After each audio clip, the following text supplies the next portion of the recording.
Hello बच्चों, कैसे हो? स्वागत है आपके YouTube चैनल MRCB क्लासेज में। और आज हम आपको सिखाएंगे गुणनखंड करने का सबसे बेस्ट तरीका। तो नाम आपने सुना है गुणनखंड, यानी आपको जो संख्या दी होती है उसका आपको करना है गुणनखंड। यानी आपको एक सर्वसमीकरण दी होगी या फिर आपको एक समीकरण दी होती है। आपको सबको मालूम होता है कि समीकरण का ही गुणनखंड होता है। समीकरण का ही आप क्या कर सकते हो? गुणनखंड कर सकते हो। तो आपको देखिए, समीकरण का मतलब नहीं चाहिए, लेकिन हमें मतलब ये चाहिए कि समीकरण दी कैसे होगी। तो जैसे आपको मैं एक समीकरण देता हूं, उसका आपको क्या करना है? गुणनखंड करना है। क्या करना है? गुणनखंड। तो देखिए, जैसे समीकरण है 4x यानी 4x की पावर 2 है, ठीक है। 4x की पावर 2 प्लस 12x मतलब 12x और प्लस 9 और ये दिया हो, और इसका आपको क्या करना है? गुणनखंड करना है। इसका क्या करना है? गुणन। सिर्फ आपको खंड बनाने हैं ताकि आप इसको समझ सको।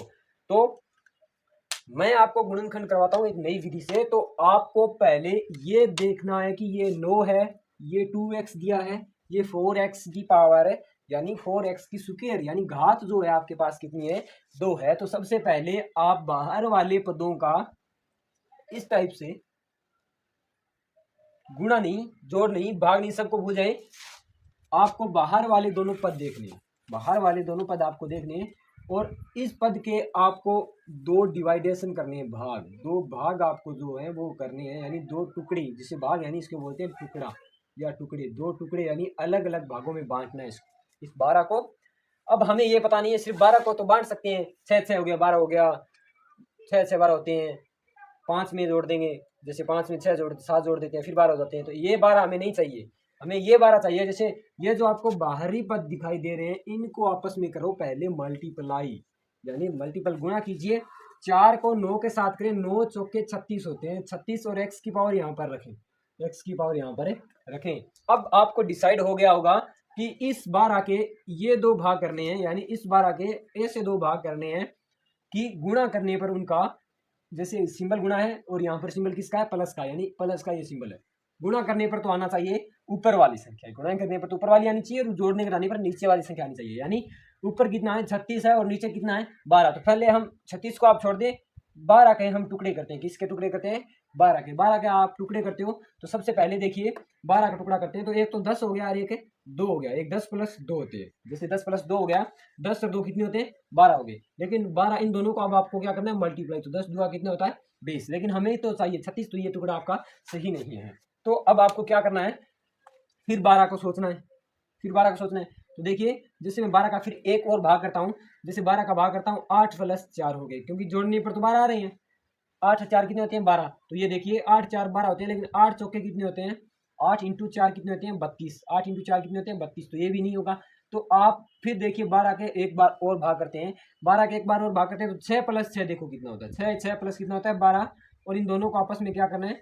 मल्टीप्लाई करते हैं तो 36 आता है। 36 आता है ना? 6 इंटू 6 को अगर आप मल्टीप्लाई करते हो तो 36 आता है। तो अब आपको कन्फर्म हो गया कि ये जो है 6 प्लस 6। अब आपको क्या करना है? इसी को आप देखना है। अब इसी का तो आपके पास कोई काम नहीं है, तो आप इसको मिटा दें सभी को। अब देखिए, आपने जो टुकड़ा किया वो आपको याद रखना है। आपने क्या किया है कि जो ये 12 है, इसके आपने किया है 6x प्लस 6। 6 प्लस 6। अब आपको कुछ नहीं करना है, इनके आगे आप सिर्फ x लगा दें। सभी के आगे, इन तीनों के आगे आप लगा दें x, यानी 12x बराबर 6x प्लस 6। सिर्फ आपको x उठा के लगाना है। अब आपको इस समीकरण पे आना है। अब इस समीकरण में आपको भी कुछ नहीं करना, आपको जैसा तैसा रखना है। तो यहाँ पर क्या है? 4x की पावर, और यहाँ पर जो सिंबल है वो सिंबल देखो क्या है? 4x के बाद में 4x यहाँ पे एज इट इज रख दिया मैंने। अब यहाँ पे सिंबल उठा के एज इट इज रखूंगा तो क्या है? प्लस है। अब थोड़ा सा गौर कीजिए, आपने इस 12 के दो भाग किए, यानी यहाँ पर क्या है? 12 और x है, 12 और x है, तो इसके बराबर क्या है? 6x प्लस है 6x है। तो मैं इसकी जगह क्या रख सकता हूँ?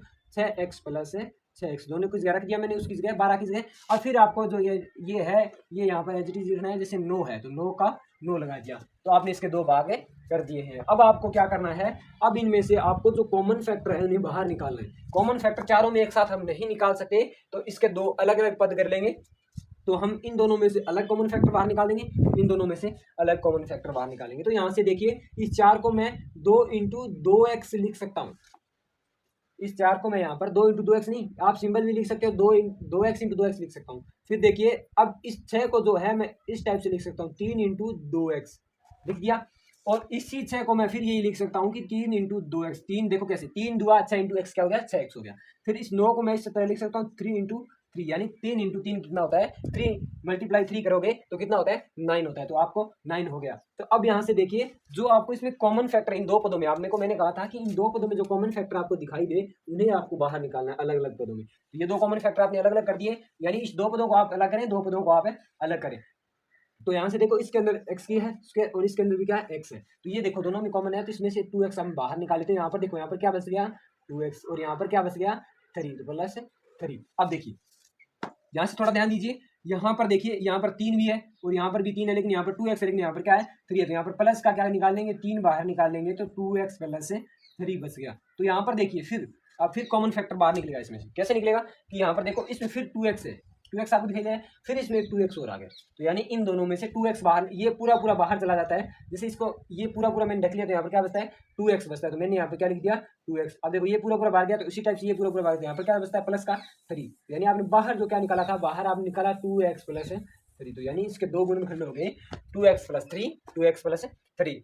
उम्मीद है आई होप मैं मानूंगा कि आपको जरूर समझ में आया होगा। तो आप बने रहिए अपने यूट्यूब चैनल MRCB क्लासेज में, तब तक आप कोई दो क्वेश्चन आप बुक में से उठाएं और करें, और कमेंट बॉक्स में अगर समझ में नहीं आया हो तो कमेंट बॉक्स में रिप्लाई जरूर करें। और तब तक के लिए जय हिंद जय भारत।